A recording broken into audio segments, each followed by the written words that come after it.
شیطان جو ہے وہ انسان کے ساتھ ساتھ ہے آسیب کی شکل میں، جنات کی شکل میں، کیونکہ شیطان کان من الجن، اس کی اصل جو ہے وہ جنوں سے ہے. تو بعض اوقات کچھ لوگوں کے اوپر جن کا سایہ بھی ہو جاتا ہے، اور یہ بھی ایک حقیقت ہے، کوئی مذاق کی بات نہیں.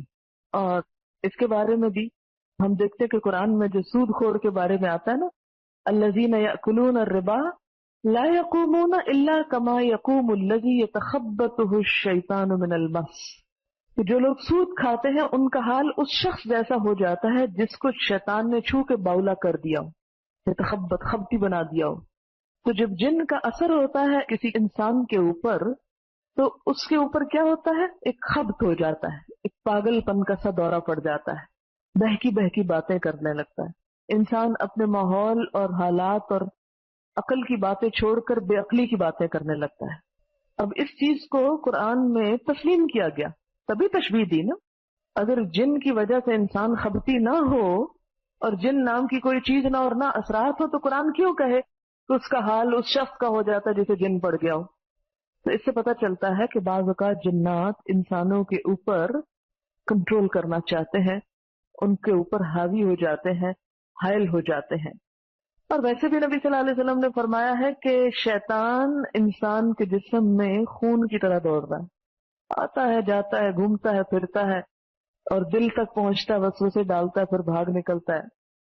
امام احمد بن حنبل کے صاحبزادے عبداللہ کہتے ہیں، میں نے اپنے والد سے کہا کچھ لوگ کہتے ہیں کہ جن آسیب زدہ کے جسم میں داخل نہیں ہوتا. والد نے جواب دیا، بیٹا یہ لوگ جھوٹ کہتے ہیں، سچ یہ ہے کہ جن ہی انسان کی زبان سے بات کرتا ہے. بعض اوقات جب کسی کو جن پڑ جاتا ہے تو وہ انسان بولنے لگتا ہے، اور دراصل وہ انسان خود نہیں بول رہا ہوتا، اور جن بول رہا ہوتا. اس کے اندر آواز انسانوں جیسی ہوتی ہے، لیکن جو باتیں اس کی بہکی بہکی اوٹ پٹانگ آگے پیچھے کی ہو رہی ہوتی ہے وہ سینسیبل آدمی نہیں کر رہا ہوتا. اور اس چیز سے ڈرنا نہیں چاہیے، نہ گھبرانا چاہیے. یہ میں اس لیے کہہ رہی ہوں کہ عموماً اگر کسی شخص کو ہم دیکھیں کہ اس کا یہ حال ہوگا تو ہم ہاں ہاں کر کے پیچھے بھاگ جاتے ہیں کہ کہیں ہم کو بھی نہ پڑ جائے، یا ہم خوف زدہ ہو جاتے ہیں، یا پریشان ہو جاتے ہیں، ہاتھ پاؤں پھولنے لگتے ہیں، جسم سے جان نکلنے لگتی ہے، تو پتہ نہیں کیا چیز ہو گئی ہے. یہ اس سے کیوں پریشان ہو رہے ہیں؟ وہ تو آپ کے اپنے جسم میں بھی دوڑ رہا ہے. اب بتائیں، جسٹ لائک نارمل، اسے نارملی ٹریٹ کریں. اور اگر آپ ڈر کے بیٹھ گئے تو جن کو پتا چل جائے گا آپ ڈر رہے ہیں، اس کو چھوڑ کے ہو سکتا ہے آپ کے پیچھے آ جائے. اس لیے جن سے نبٹنے کا سب سے آسان طریقہ یہ ہے کہ وہ آپ سے کمتر مخلوق ہے، کمتر. یہی تو کہہ رہا ہے، ھذا الذی کرمت علیہ، یہ جسے تو نے مجھ پہ عزت دی ہے، مجھ پہ فضیلت دی ہے. یہی تو جھگڑا تھا، یہی تو جھگڑے کی بات ہوئی، اور آپ نے اس کی برتری تسلیم کر لی، تو پھر آپ پہ کیوں نہ حملہ آور ہو. اس لیے ہمیشہ یاد رکھیے، کبھی اندھیرے میں جاتے ہوئے مت ڈریں. اگر خیال آئے ڈرنے کا تو آپ کہیں کہ جس سے میں ڈر رہی ہوں میں اس سے زیادہ طاقتور ہوں، اس سے زیادہ اللہ نے مجھے فضیلت دی ہے، اس لیے میں کسی چیز سے نہیں ڈر. اور جب آپ یہ کہیں گے تو آپ دیکھیں گے آپ کے اندر ایک ایسی قوت آئے گی جو واقعی آپ کا ڈر نکال دے گی.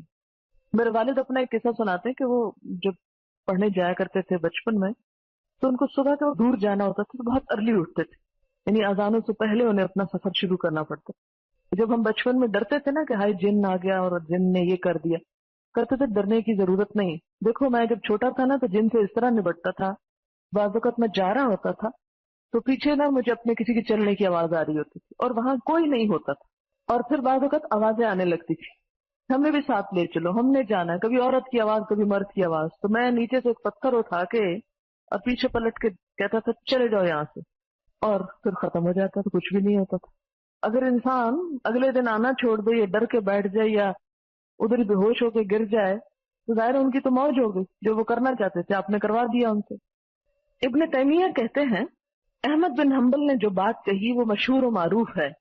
جن انسان پر سوار ہوتا ہے اور انسان ایسی زبان میں بات کرنے لگتا ہے جو سمجھ میں نہیں آتی، اس کے جسم پر اتنی مار پڑتی ہے کہ اگر کسی اونٹ کو مارا جائے تو اس کے بدن پر نشان پڑ جائے، اس کے باوجود اس شخص کو پٹائی کا احساس نہیں ہوتا. نہ اس گفتگو کا جو اس نے اپنی زبان سے کی، وہ کہتا ہے میں نے تو یہ بات نہیں کی، آپ مجھے کیوں یہ بات کہہ رہے ہیں.